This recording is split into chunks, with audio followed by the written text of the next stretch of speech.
ఎన్నో సంవత్సరాలుగా నేను మీ ముందు ముఖం చాటు వేస్తూ వచ్చాను మాత.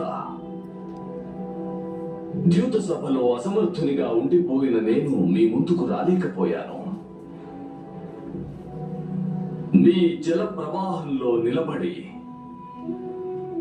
సూర్య భగవానునికి అర్ఘ్యాన్ని సమర్పిస్తున్నప్పుడు నా పరిస్థితి ఎలా ఉందంటే, శ్వేత వస్త్రాలతో మాలిన్యాన్ని స్వచ్ఛం చేయాలనుకునే వ్యక్తిలా ఉంది.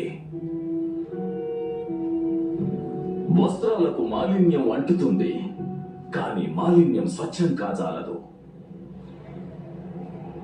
నేను కూడా ద్యూత సభలో మీ పేరును మలినం చేశాను మాత. ఈ అంతర్మథనం నుండి నాకు మోక్షం ఎలా లభించగలదు మాత?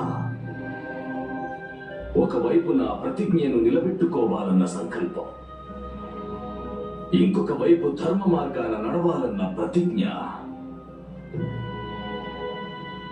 ఈ రోజు ఆ అంతర్మథనం నుండి బయటపడే ప్రయత్నం చేశాను మాత.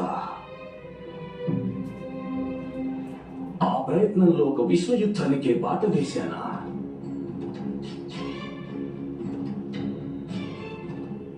లక్షలాది మంది మృత్యువుకు కారణభూతం కానున్నానా నేను? ఈ పాపం నుండి నాకు విముక్తి ఏ విధంగా లభిస్తుంది మాత? ఏ విధంగా?